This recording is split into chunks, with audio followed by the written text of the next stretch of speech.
Good morning, students. Today we are going to see the remaining portions of chromatography. In the last class, we have learned about the adsorption chromatography. Is one type of chromatography in which the stationary phase is solid. So, today we are going to see partition chromatography. In partition chromatography, the stationary phase is what?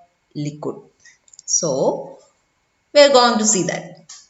What is partition chromatography? This is a process of separation that we know that. It is a separation process of what? Components of a mixture which are distributed in two liquid phases, means stationary and a mobile phase. How they are distributed? Depending on its preferences.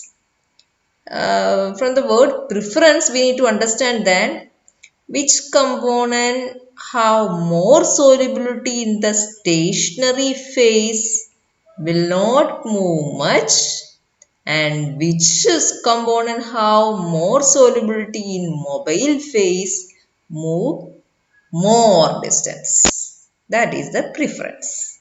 And based on the preference, that mixtures of the components will distribute, will separate in two liquid phases, stationary and mobile phase.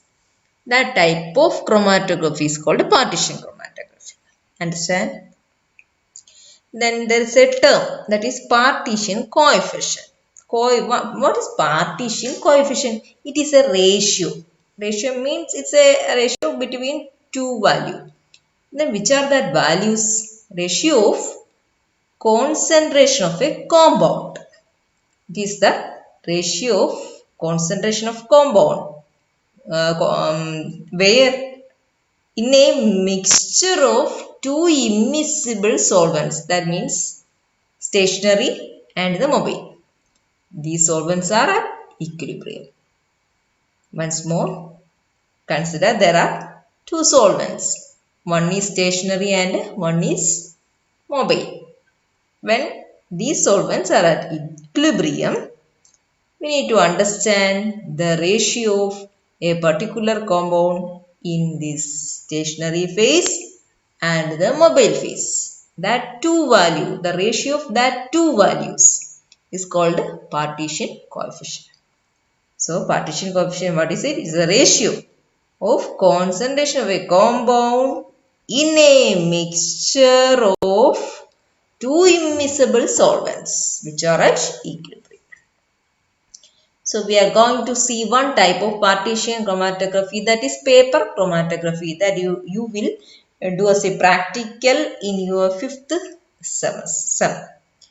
And this paper chromatography is developed by Martin and Zinsch in 1941.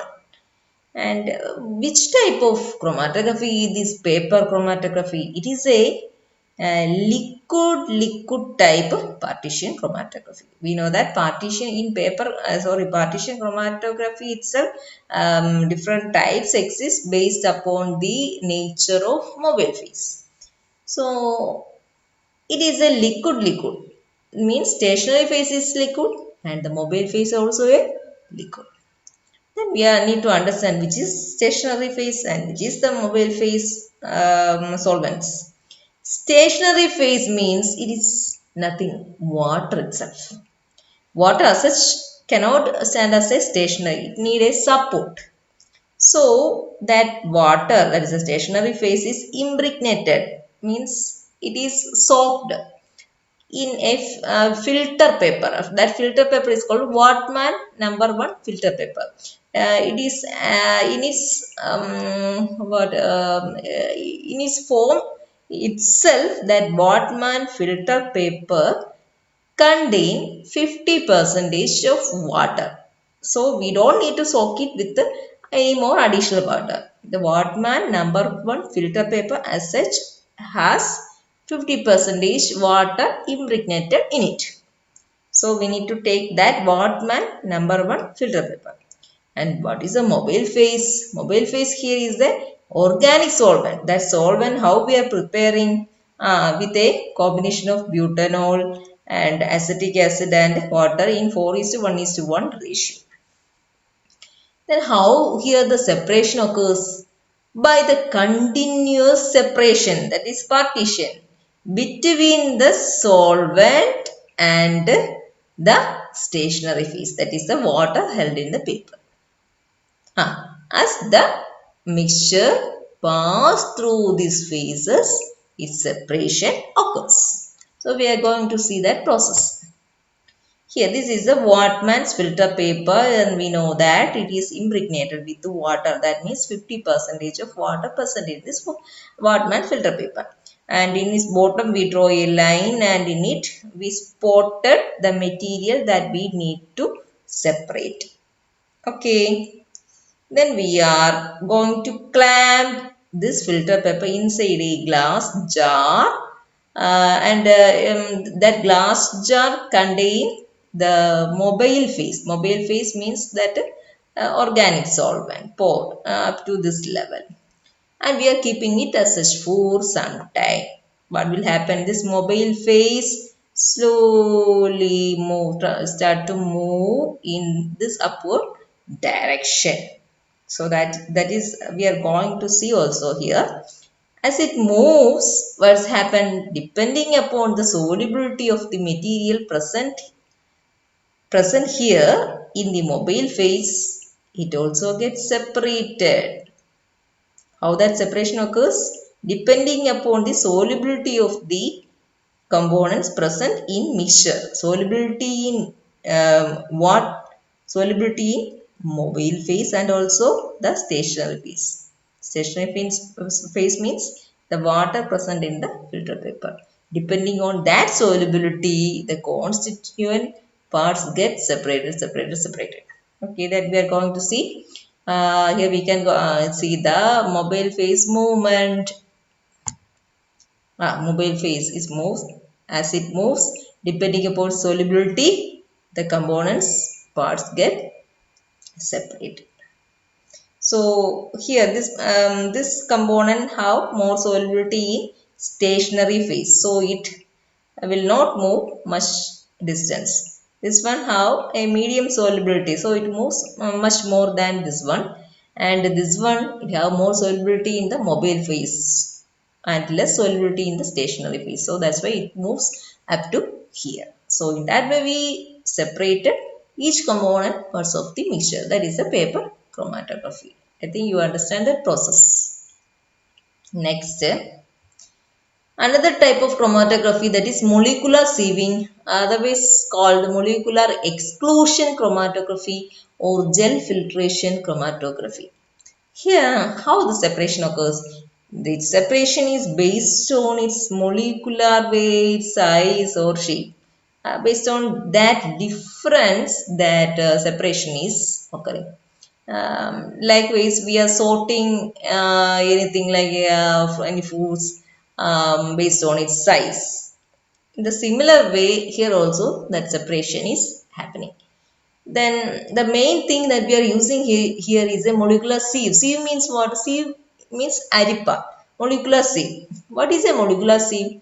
There is certain material, gel-like material with pores. Pores means holes. And depending upon what size of molecule we need to separate, we need to decide the molecular sieve. Understand? If we need to separate very small size, that should be the size of the pores of that molecular size. The suitability should be there. So large molecules, if present in the mixture to be separated, it cannot absorb to the small pores and it is very easy to separate. This is the basic thing here. And how we are measuring that pore size, its unit is angstrom or nanometer. Then according to IUPAC, IUPAC means it's a statutory body called the International Union of Pure and Applied Chemistry. They divide this molecular sieve into three types. Microporous molecular sieve having the pores with a diameter 2 nanometer. macroporous molecular sieve with a pores with a diameter 50 nanometer. The mesoporous is a molecular sieve have intermediate pore size, that is between 2 and 50 nanometer pore size of molecular sieves comes under the mesoporous. Then we are going to see the principle. Here we can see a column. That column is filled with a column of porous gel. Means this gel all have some pores in it. Then next what we are doing, we are pouring a crude mixture of protein. In that mixture contain different size of protein molecules, and that proteins are pouring after mixing it with a buffer. That buffer acts as the mobile phase. Understand?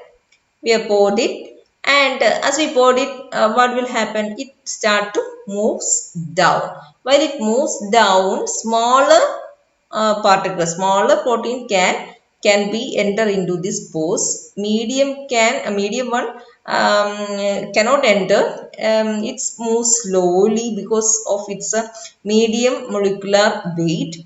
While at the same time, the bigger protein molecules, no way it can incorporated in this holes, and because of their high molecular weight also it moves fast and it drains out first.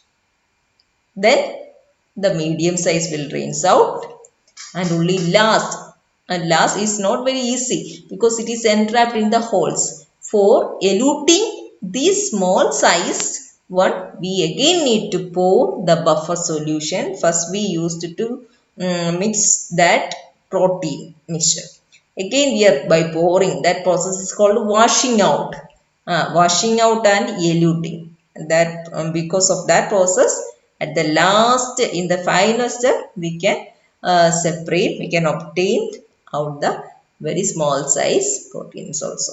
In that way, we can separate each type of protein based on its size or molecular weight. This is the principle.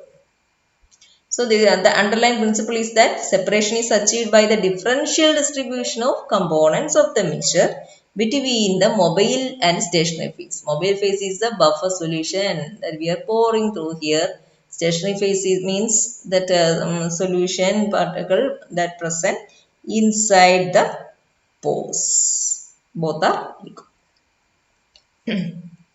Next, some terms are there. Retention time. Retention time, how much time each fraction is taking to elute. How much time we are taking to elute each fraction. That time is called the retention. How much time it is retained.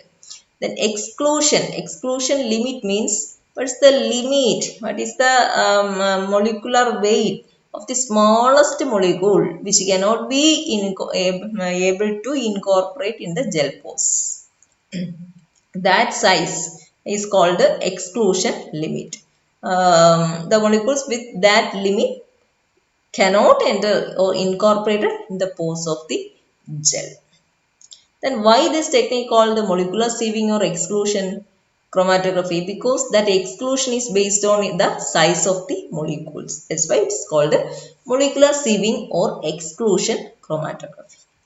Again, the technique under the heading explaining the same things once again. So I am just mentioning what are the points we need to give stress. There is a column is present. That column we are preparing with a sponge like a gel. That gel is made out of chemical like a Cefadex or biogel. So many other chemicals also there. They are in the form of beads, and these beads also contain so many pores in it. And next into this we are pouring a mixture of protein dissolved mixed in a buffer that acts as the mobile phase, and we are washing means is pouring down. Then as it moves down, large molecules cannot incorporate in the pores of the gel. Only smaller ones can incorporate, and the larger molecules easily drained out and comes out first, and the small molecules incorporated in the poles or adhere to the poles of the gel are drained out by adding more amount of buffer. That's called washing. It's a technique. Applications where for purifying macromolecules, virus, proteins, enzymes, hormones, all these molecules we can separate based on its size and weight. Also, it is used in the isolation of ribosomal proteins and also helps in the rapid determination of molecular weight of unknown samples. If this unknown sample is there, we can just need to pour through this column, and based on the molecular weight, the separation is happening, and based on that, we can make an assumption regarding its molecular weight. So with this we finish today's section and also that technical part in the syllabus. Thank you.